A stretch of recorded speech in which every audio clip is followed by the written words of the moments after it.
Hey lambs, I am here for your True Crime Tuesday. Now, I know today's episode is late, but I have a good reason as to why. Before we begin, though, I want to remind you that this episode and all my episodes are sponsored by my lambs in Patreon, patreon.com/Love and Murder. Head on over there to become a lamb Patreon and help support Love and Murder, patreon.com/Love and Murder. So, the reason this episode is late is because normally for my True Crime Tuesday, Midweek Wednesday, and Florida Man Fridays, it's just a really quick episode. I pull up an article, go through the article, relay the article to you. This one, I actually had to treat it like a full episode. And I normally would be like, well, that's not really a midweek mini, but this one needed to be talked about. So, I had a lot of research to do. And it just turned into an all-morning thing.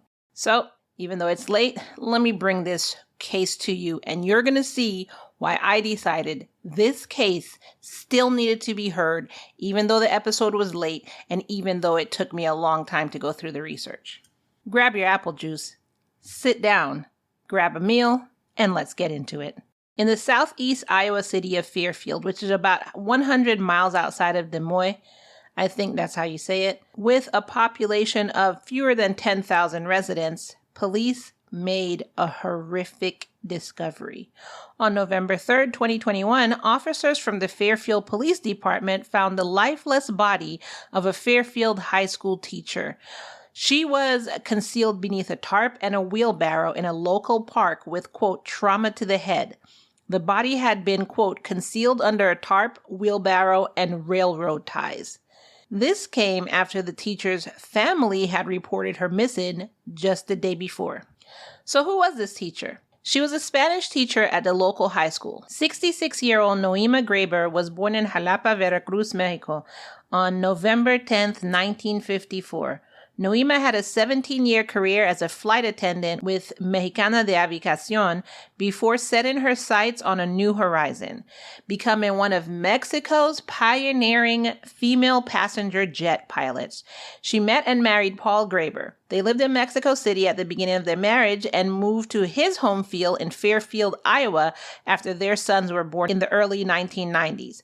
They had another child, a daughter, after moving to Iowa. When Nohema was in her 50s, she decided to pursue a career change and went back to school, Iowa Wesleyan University, to get a degree in English. After graduation, she got a job teaching Spanish at a different high school before her move to Fairfield High School. In 2016, her and Paul got a divorce, and although they were divorced, they stayed as close friends until her death. Paul then also died on June 29th, 2023. Tom Graber, Paul's brother, said that had Nohema been alive, she would have been able to catch and treat Paul's cancer. This is how close she was to Paul and his family. However, due to Paul's depression after her death and the following court case, he never went and got his cancer treated. She was well known and loved in the town's Latino community. Quote, Nohema lived for her children and her family. Her next priorities were her job as a teacher and the students she taught, her parish, and the Latin community in Fairfield. So let's get into this court case that we're talking about. So right now, all police know is there's this woman, the Spanish teacher, murdered in a park. So investigation began. Witnesses said they saw two males in the front seat of Nohema's van as it drove away from the park less than an hour after the murder would have occurred. And police later found her car abandoned. During the investigation, investigators were tipped off by someone that 17-year-old Willard Miller, which let's go back to their ages. They were 16 at the time of these murders. So 16-year-old Willard Miller and 16-year-old Jeremy Goodale may have been involved in the teacher's disappearance. The two were detained on November 3rd, 2021, which is literally the next day after the murder, after classmates showed police a conversation on Snapchat where Jeremy apparently implicated himself and Willard in the killing. Now, I know Willard goes by a different name, but I don't care. You're Willard in this episode. The message included, quote, specific details of the disappearance and subsequent death of Graber, including a motive as well as plans to kill her and cover up the crime. Because like we always say, if you're going to do this, put it all over social media and Snapchat, just like if you were eating a frickin' sandwich. the brains on these people. Investigators got search warrants for the teens and their homes and ended up finding clothes at both of their homes that appeared to be covered in blood. So sitting down with the teens, of course, they both were like, I didn't do it, he did it, he did it. No, it wasn't me, he did it. They gave different stories about their involvement in the attack. Both claimed that they were a lookout. So each one of them, no, I was just a lookout. No, I was just a lookout. And that the other struck the first blow. They both said that they knew the other one had intended to kill Miss Graber. And Willard said he didn't hit anybody, while Jeremy said that Willard was the one who hit first and then Jeremy hit her after seeing that the first blow didn't kill her. Jeremy said that they had planned the murder for 2 weeks, while Willard said he didn't know anything about it until the time of the murder. Willard admitted that he helped hide the teacher's body and gave investigators, quote, physical evidence, which was materials used in the murder and the materials used in helping hide Miss Graber's body. They both said that Miss Graber had met with Willard to discuss his grade in her class that afternoon, and that after school she went for a walk in Fairfield's Chautauqua Park. I hope I said that correctly, which was something she did every day. And that's when they went up to her and attacked her. So they were both arrested and charged with first-degree murder and, quote, conspiracy to commit a forcible felony. They were both charged as adults with bonds of $1 million. Quote, based on the circumstances and their ages, Miller and Goodale are being criminally charged as adults. Now, both teens pled not guilty and asked to go home with mommy and daddy. In a hearing, the teens' lawyers asked the judge to lower their bond from $1 million so that they could be released under their parents' supervision. And prosecutors said, hell no! The bond should remain at $1 million. Actually, Your Honor, the bond should actually be raised to $2 million. Quote, $1 million cash-only bond, Judge, is so far unattainable that it essentially amounts to pretrial detention without bond. This was said by Nicole Jensen, which was the public defender for Jeremy. And to that I say, yeah, that's the point. Where did you go to law school again? The young men's attorneys then asked for house arrest and additional monitoring, saying that the teens didn't have the means or ability to flee. How do you know that? How do you know that? Maybe the teens don't, but the parents do. The attorney said that the most that Jeremy's parents could afford to pay was around $10,000 because his father works in construction, and that Jeremy didn't have a passport or driver's license. So, okay, so maybe instead of killing a teacher, he should have been, studying for his driver's license? And his father can't do this because he, works construction. Maybe Jeremy should have thought about that. Your father goes out and works hard every day to provide a life for you, and you run around murdering teachers. Seriously? Maybe, Jeremy, you should have considered that. Now, I'm not saying this because of his father. I feel bad for his father because any parent, shouldn't have to go through this. There's stuff that teenagers do, lying maybe forging a paper here and there, maybe hiding a bad grade. Murder isn't something that a parent should have to worry about their teenager doing. The Assistant Attorney General, Scott Brown, said, quote, the extremely brutal murder of an innocent person justifies keeping them in custody. So then Willard's attorney and the cajones on this woman, Christine Branstad, said that research shows that detaining juveniles away from their family for prolonged periods before trial can have a detrimental effect on them and stunt their development. You know what, Christine? Research also shows that brutally murdering someone's mom can have a detrimental effect on the victim's family. I'm just saying. So anyway, judge showed them the middle finger. Not that they really did that, because I would have done that if I was a judge. I would have had one middle finger for Jeremy's attorney and one middle finger for Willard's attorney. That's me personally. And while both of them were up and right literally in their faces, I'd have said both of them are staying in frickin' custody. Now get out of my face before I disbar you. This is why I can't be a frickin' judge or any kind of job in the legal professions. All right. So, Willard was the first one to go to trial. And let me rephrase that. Neither of them had trial because each of them took a plea deal. So, he was the first to go to his sentencing hearing. Let's say that. So as part of Willard's plea deal, he would plead guilty, and that would give him a prison term between 30 years to life. Jeremy testified against Willard, saying that he was the one who initiated the plan, and he's the one who got the baseball bat, and he's the one who intended to kill. Willard's defense attorney said, yeah, he participated in the planning and carrying out the murder, but he's not the one who wielded the bat in the attack. A court filing revealed that Willard told investigators that he felt, quote, frustration because Miss Graber had given him a grade that hurt his GPA. He also referred to her with contempt during his interview. So, see, as the interrogator, as he's getting an attitude, I would have grabbed him by his shirt collar and jacked him up against the wall. Boy, you better lower that bass in your voice. Okay. I'm trying to calm down here. The audacity is what's killing me. It's all the audacity. All right, I'm calm. Let's move on. He said he didn't know about, that this was going to happen. And he also, this is during the interrogation that they're saying this in the sentencing hearing. So in his interrogation, he said he didn't know about the killing. At first, he didn't know this was happening. And then he later claimed that, quote, a roving gang of masked kids. A roving gang of masked kids, just a bunch of kids wearing masks, said, hey, we found a body. It was Miss Graber, the Spanish teacher.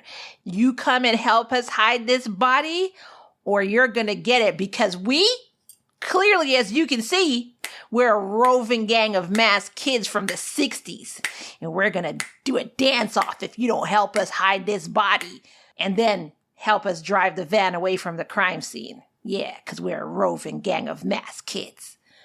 What the fuck? This was his brilliant plan? Oh my God.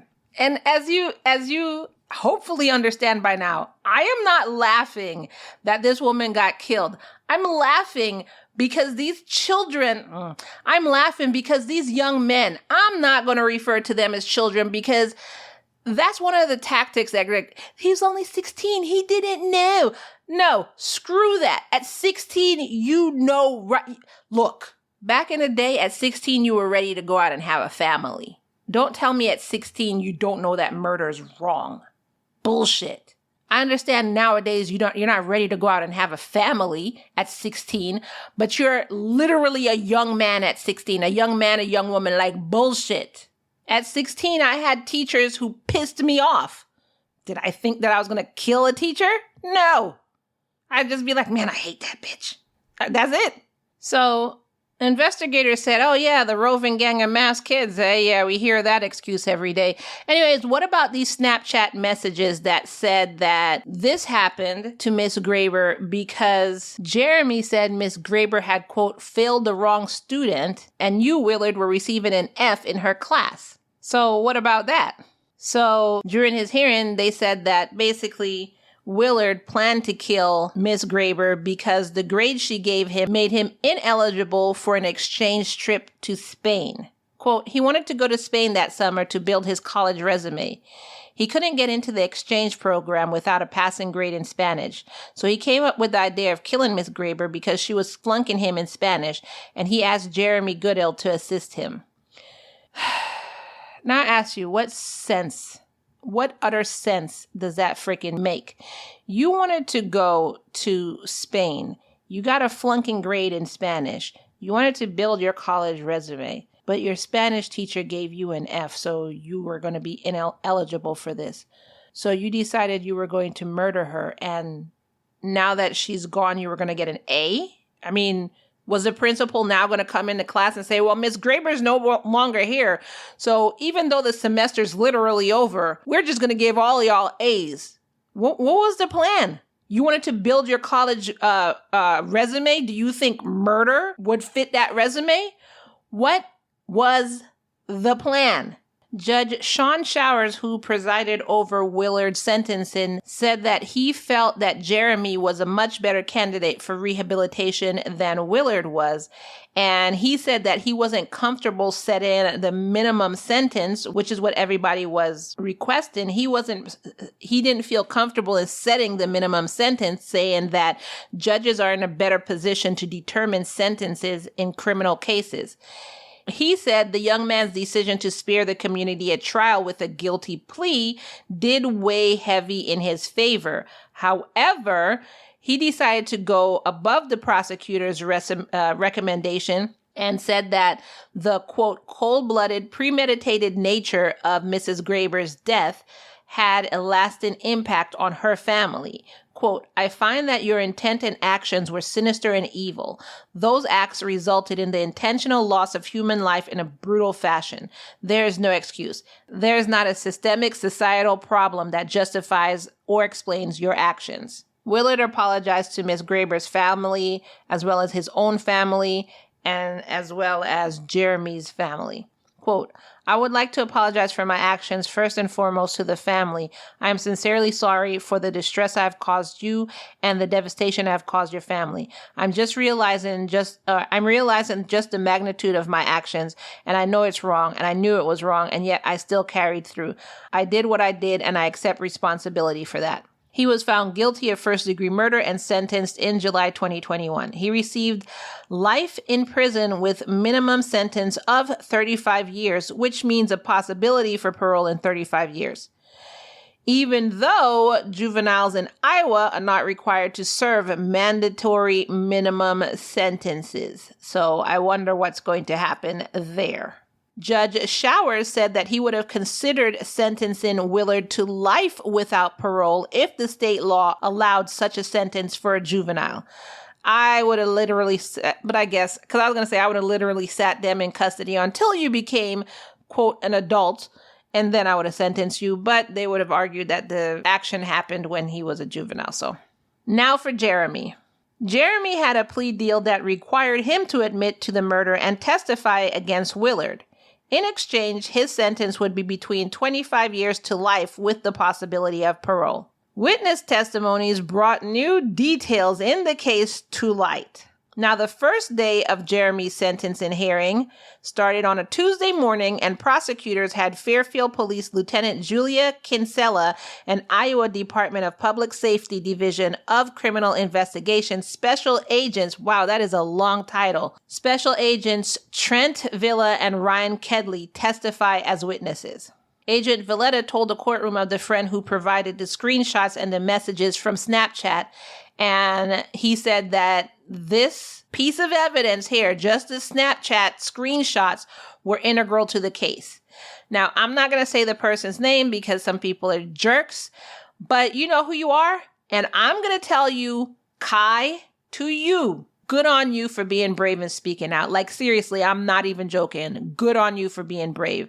That was a really good thing you did. And don't let anyone ever make you feel any way different about that.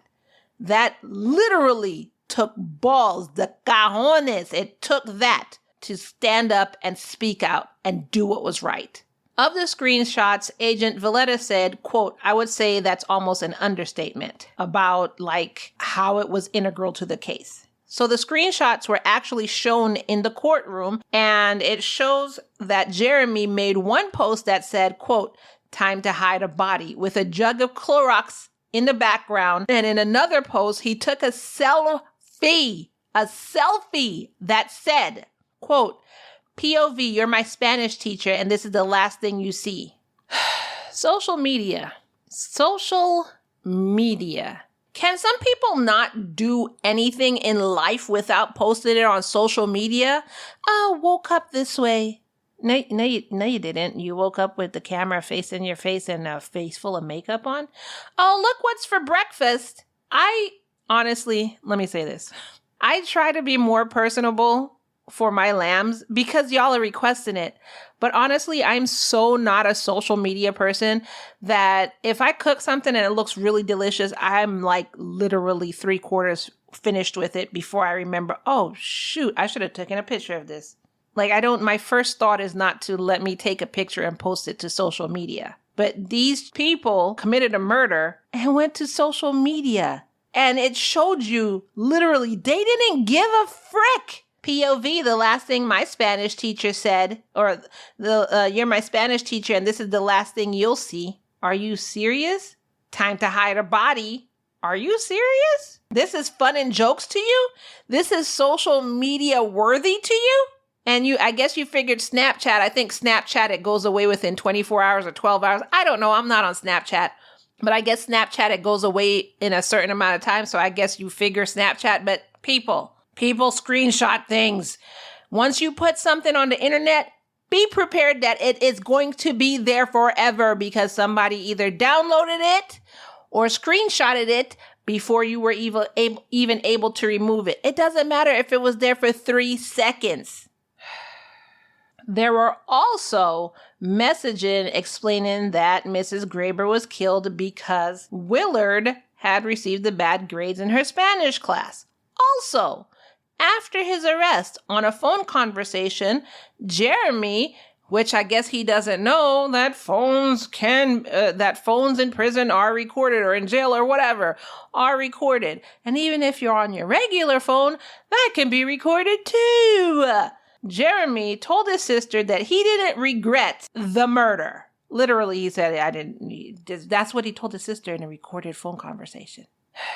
Jeremy, in his plea before the sentencing hearing, admitted to only hitting Miss Graber once. He said Willard hit her multiple times with the bat, but he only hit her once. However, in a video of the interrogation played during his sentencing hearing, he'd actually told Agent Kedley that he hit Miss Graber 5 times to make sure she was dead. Sir, keep your story straight. And he said that was after Willard had snuck up behind her and struck her about 3 times. Then Jeremy continued on in his interrogation, saying that as he was dragging her body off the park trail, he heard her breathing, so he hit her 5 more times. But in court, you're looking like, really? Oh, I'm so sorry. I can't believe I did this, and I only hit her once. It was the other guy who did it. You forgot what you said in your interrogation?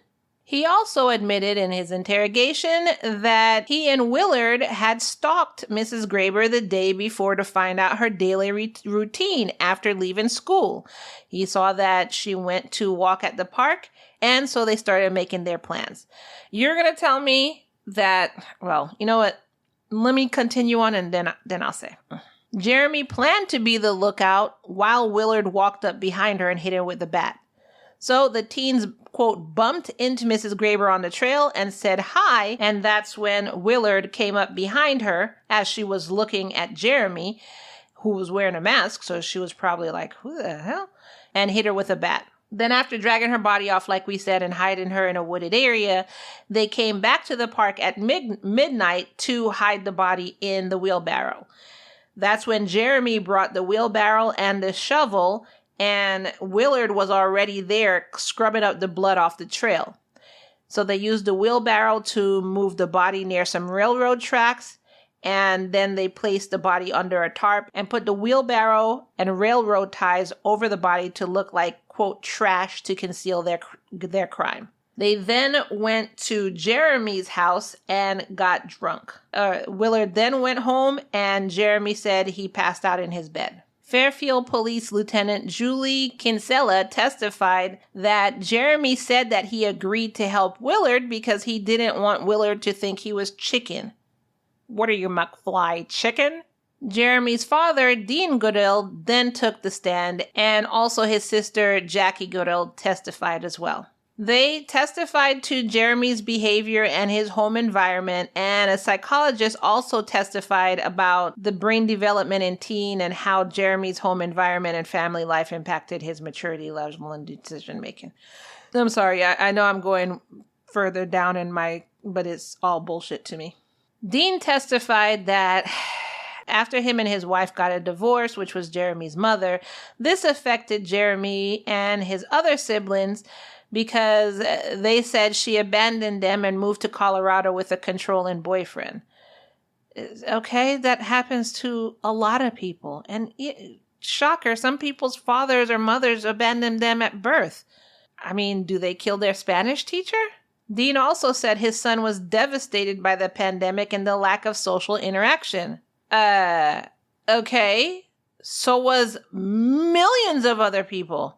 So he said he moved him from, I can't say that name, Maharishi Maharishi School in Fairfield to Fairfield High, doing online classes during the pandemic, but that Jeremy wasn't doing well in classes and instead he would play video games.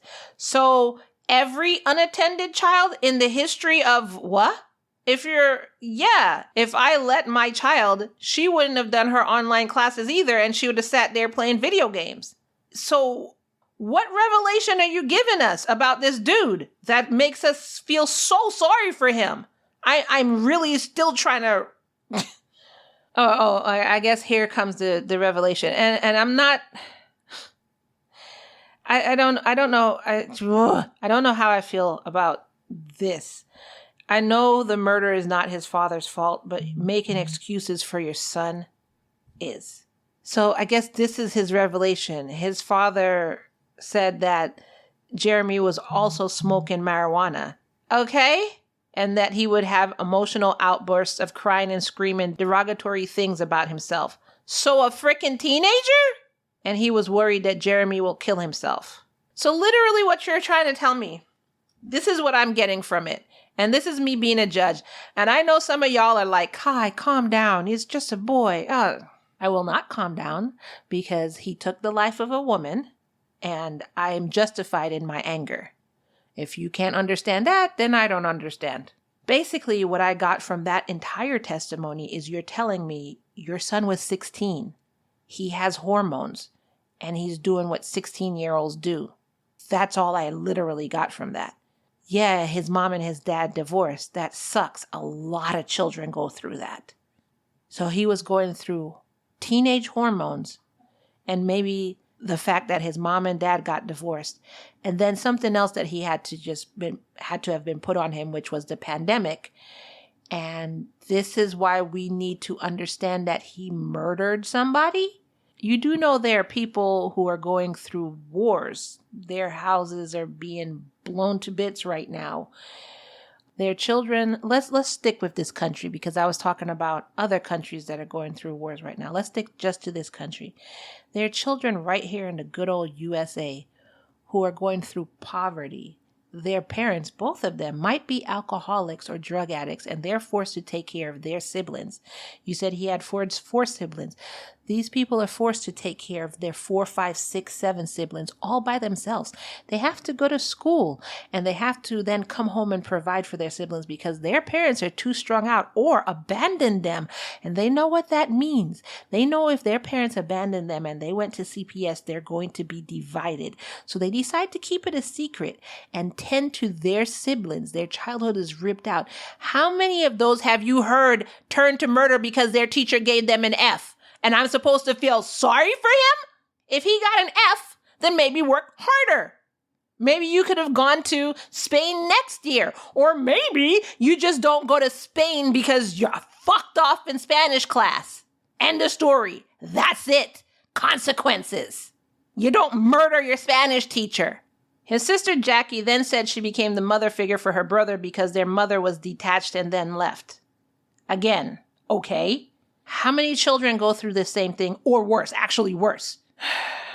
Mark Cunningham, a clinical and forensic psychologist, testified about brain development during adolescence. He basically went through a whole spiel about how, maturity and impulse control and all those things aren't fully developed at 16. So he had no impulse control, when he did this at 16. Well, gee, sir, Mr. Dr. Mark Cunningham, sir, that means a lot of 16-year-olds should be out here like bashing people in the faces, right? That's what you're basically telling me.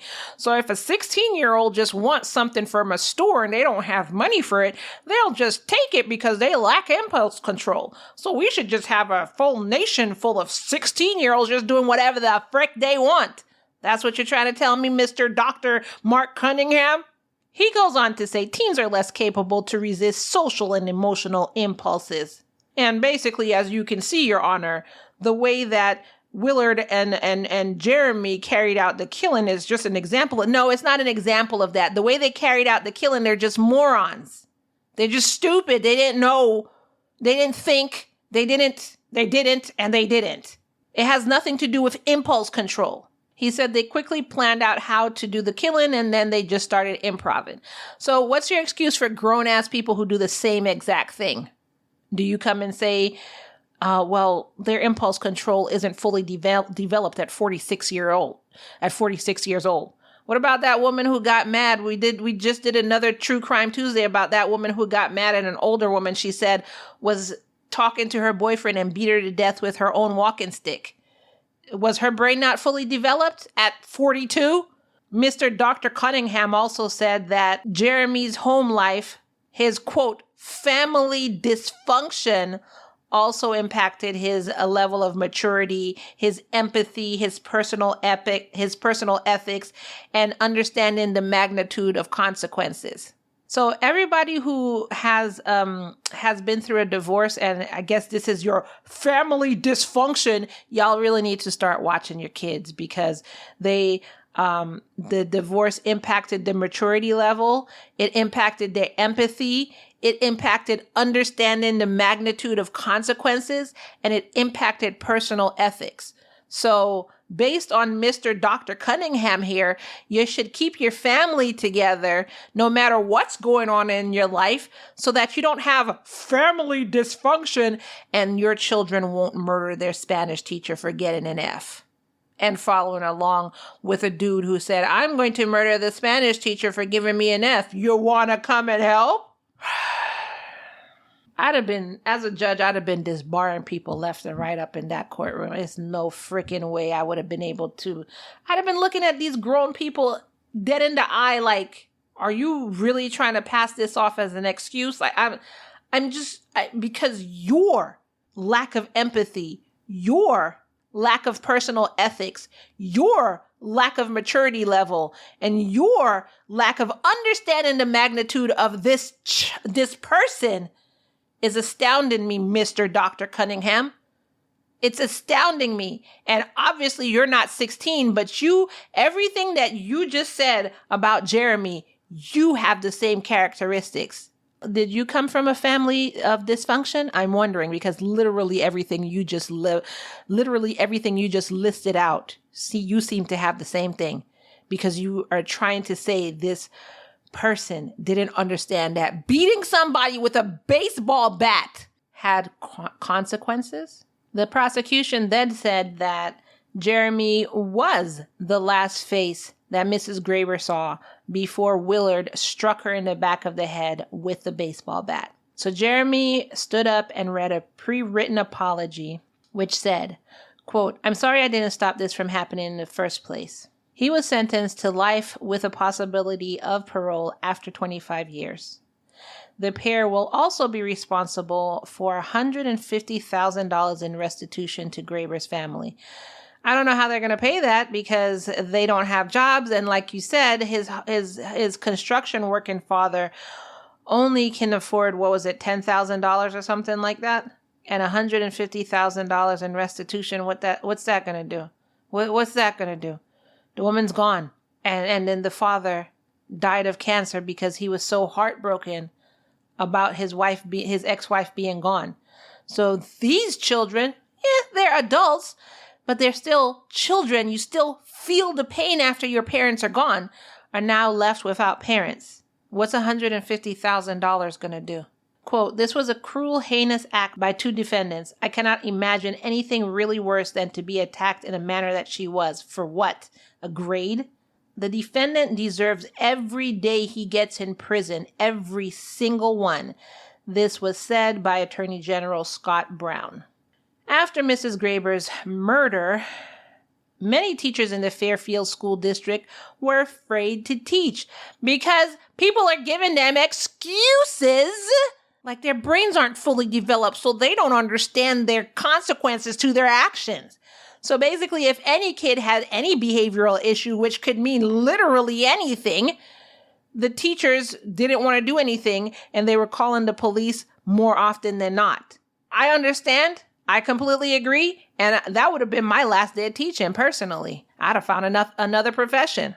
Quote, parents were scared to send their kids to school. Teachers were scared to teach in school. I think the general public felt a lack of security was ripped from them as a result of this murder. Fairfield Community School District Interim Superintendent Stephanie Missler said, quote, as for the impact of Nohema Graber's tragic passing on the district, we can assure you that it has deeply affected our community, and we are committed to supporting each other and working towards healing. We will continue to remember Nohema in various ways that are respectful and considerate to her memory. One of Nohema's son, Christian Graber, wrote on his Facebook, quote, I forgive them and feel sorry that they have that anger in their hearts. There's no point in being angry at them. We should only hope that they can find peace in their lives. I'll be angry at them for you, Christian. Don't worry. I'll be angry at them. I don't want to say anything that's going to sound like I'm demeaning what he's saying because he's entitled to his own feelings, but I will be angry at them for you. That's all I'll say. Nohema Marie Graber, which is her daughter, added, quote, the young men need more love and light in their hearts, but I agree with my oldest brother, Christian. All we can do is forgive. I am filled with so much gratitude to have had such a strong and beautiful woman as my mother. And that is this case that gave me a headache in just one part of my head. Now, what I normally do is with my Patreons, I do put pictures of the trial and I do put videos of the trial and whatever else comes up, which may be evidence, pictures of the evidence, court records, whatever. But what I'm going to do is I'm going to give you an insight into what my Patreon followers normally get. So to get that, join the Love and Murder After Hour show. The link is in the comments below. It's a free group. You just have to request to join. If you just want to see the pictures of the trial, then you can follow me at Instagram at Love Murder Podcast. And again, all the links that I'm mentioning here are in the show notes below. You can also just go to the website, murderandlove.com, and all the pictures are going to be there, as well as videos from the trial, videos showing the Snapchat messages being read, the interrogation, Willard sentencing, Jeremy sentencing. All of that is going to be either on the Love and Murder website, which is murderandlove.com, or in the After Hours Facebook group, which you can find the link in the show notes below. And the direct link to the episode post on my website is in the show notes below. I know you hear the change in my voice, like I'm just drained. I'm just drained. For this week's poll question, I ask, do you think that the young men's sentence was sufficient? The options will be yes, meaning it was enough time behind bars, or no, you think they needed more time or even life behind bars. That is a poll question for this week. For last week's True Crime Tuesday, the Sandusky baby abuse case, I didn't put a poll out, but Christina Bobo said, quote, I agree that the mom should have been held equally accountable.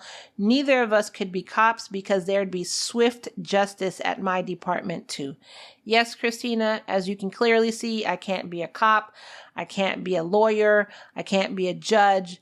I couldn't be anything dealing in the legal profession because it just wouldn't work out. That is all I have for you today. And now you can see why I went ahead, even though I knew the episode was going to be late, why I went ahead and still did the research and still got this episode together because this needed to be said. And that's all I have for today's True Crime Tuesday. And I will see you in the next rant. I want to hear from you, so make sure you leave a comment or go answer the poll. Join me on my social media, and I'll see you in the next rant. Bye.